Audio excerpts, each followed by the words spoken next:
Hello friends, welcome to my channel Rachna Call.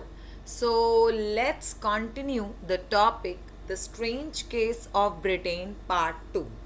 Dear students, what we have read so far, अभी तक हमने ये जाना कि ये जो ब्रिटेन है, why we call it a strange case, as you are aware case बोलते हैं क्योंकि यहाँ पर क्या हुआ था।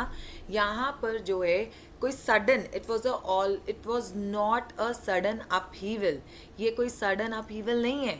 यानी कि जैसे कि हमने जर्मनी, फ्रांस, इटली में देखा, वैसा नहीं था यहाँ पे कुछ भी। It was a protracted conflict. As you are aware, मैंने कल भी इसका मीनिंग बताया था। ये यानी कि इनके बीच में काफ़ी सिविल वॉर थी। किसके बीच में? Royals versus parliamentarians. इनके बीच में काफ़ी लंबी वॉर चली है। यानी कि आपस में जुटपुट लड़ाई झगड़ा जो है लॉन्ग ड्रॉन आउट प्रोसेस रहा है। ठीक है, एकदम फ्रांस की तरह। एक देखो, रेवोल्यूशन और मूवमेंट में डिफरेंस है।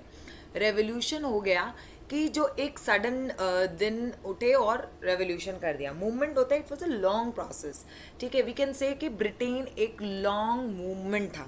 ठीक है, and comparatively to the France वो एक रेवोल्यूशन था। जर्मनी एक रेवोल्यूशन था। लोग एक दिन उठते हैं और मतलब दे डिसाइड, ऐसा नहीं कि डिसाइड नहीं करते, यहाँ पे होता है और वो चलते हैं। मूवमेंट जो होता है काफ़ी देर तक चलता है। ठीक है, तो हमने यहाँ तक जाना था। और यहाँ पे जो है राजा का कोई रोल नहीं है। जर्मनी, इटली में यहाँ पे राजाओं ने मिलके पूरे जर्मन्स को यूनिफाई किया था, इटली को यूनिफाई किया था। यहाँ पे ऐसा कुछ नहीं है। सो अब तक हम ये जान चुके हैं ब्रिटेन की कहानी में कि मैंने आपको ब्रिटिश आइल्स बताया था और इक्वेशन 1 by 1 बात करी थी कि मैं आपको समझाऊंगी। सिमिलरली डियर स्टूडेंट्स, यहाँ पे अभी तक हमने ब्रिटेन की फॉर्मेशन तो पढ़ ली, वेल्स प्लस इंग्लैंड। तो मैंने आपको देखो वेल्स कैसे मर्ज हुआ है, कैसे इनकॉर्पोरेट हुआ है, ये एनसीईआरटी में नहीं है, बट मैंने आपको एक इन्फॉर्मेशन दी थी। क्योंकि यहाँ पे जो है बहुत पहले ही, मतलब जो 1688 से भी पहले, यू कह सकते हैं कि 13th सेंचुरी में ही यहाँ के जो वेल्स के राजा थे उन्होंने गिव अप कर दिया था इंग्लैंड के राजा को। तो ये वहीं से इनकॉर्पोरेटेड है, तो पहले ही इंक्लूडेड है। ब्रिटेन बन चुका है। और अब हम जानेंगे ग्रेट ब्रिटेन। इसमें ऐड होने वाला है Wales plus English plus Scots.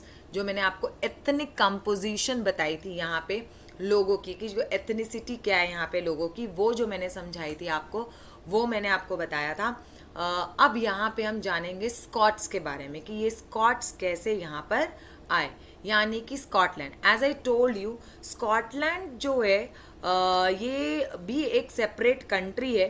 ठीक है, कोई ऐसा नहीं है कि यहाँ पे कुछ नहीं है, ये एक सेपरेट कंट्री ही है। और यहाँ पे हुआ क्या था कि इन लोगों ने ना एक एक्ट ऑफ यूनियन, देखो ब्रिटिश पार्लियामेंट थी ही बड़ी पावरफुल, तो उन लोगों ने क्या करा कि एक सडन डे यहाँ पर एक्ट ऑफ यूनियन जिसे कहते हैं हम, यहाँ पे उन लोगों ने क्या किया, इसको ग्रेट ब्रिटेन बना दिया। ठीक है, यानी कि अगर हम ग्रेट ब्रिटेन बोल रहे हैं तो हमारी second equation Wales plus England, जिसे हम ब्रिटेन कहते हैं, और इसमें अगर मैंने ऐड कर दिया स्कॉटलैंड तो वो ग्रेट ब्रिटेन बन गया। एनसीईआरटी में थोड़ा सा कन्फ्यूजन है। क्या लिखा है? Resulted in the formation of, जो है ग्रेट ब्रिटेन ऑफ यूके लिख रखा है, तो वो ग्रेट ब्रिटेन की बात हो रही है। और act of union 1 marker question से भी इम्पॉर्टेंट है। ये PYB क्वेश्चन बनता है dear students, state the act of union. 2 marks का क्वेश्चन आ सकता है इसके ऊपर भी।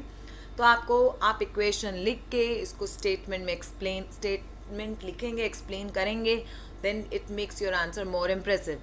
And as I told you dear students कि से हम बात हिस्ट्री की और ईयर मेंशन नहीं कर रहे तो कुछ इतना इम्पैक्टफुल नहीं रहता है आंसर। तो do mention the year as well, act of union 1707। तो यहाँ पे इन लोगों ने स्कॉटलैंड को तो मिला लिया।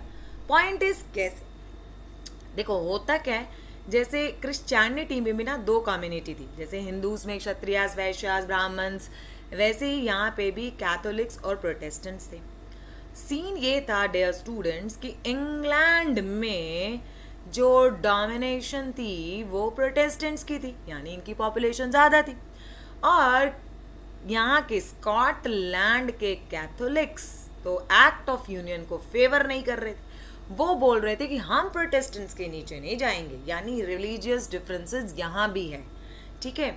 तो उन्होंने बोला हम प्रोटेस्टेंट्स की बात क्यों माने, हम प्रोटेस्टेंट्स के बिल्कुल भी फेवर में नहीं जाएंगे, हम उनके नीचे काम नहीं करने वाले भाई, ऐसा वैसा तो हम करने वाले नहीं हैं। लेकिन यहाँ पे इंग्लिश लोगों ने, ब्रिटिश लोगों ने इनको बिल्कुल भी नहीं माना। देखो वो बहुत ज़्यादा इन्फ्लुएंस, देखो politically, economically, educationally, socially they were growing, उनका इन्फ्लुएंस बढ़ता ही जा रहा था, वो बढ़ते ही जा रहे थे। अब उन्होंने स्कॉटलैंड को भी कब्जा कर लिया था, जैसे इंडिया में कॉलोनी बनाई आए वो ट्रेड के लिए थे, लेकिन धीरे धीरे धीरे उन्होंने ऑक्यूपाई करा। सिमिलरली यहाँ स्कॉटलैंड, वेल्स आ गया उनके हाथ में।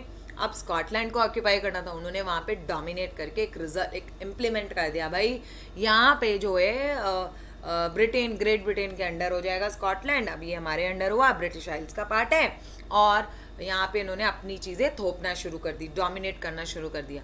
स्कॉटिश हाईलैंड, ना the word is highland, highland कह लो, अपलैंड कह लो, यानी ऊपर वाले इलाके।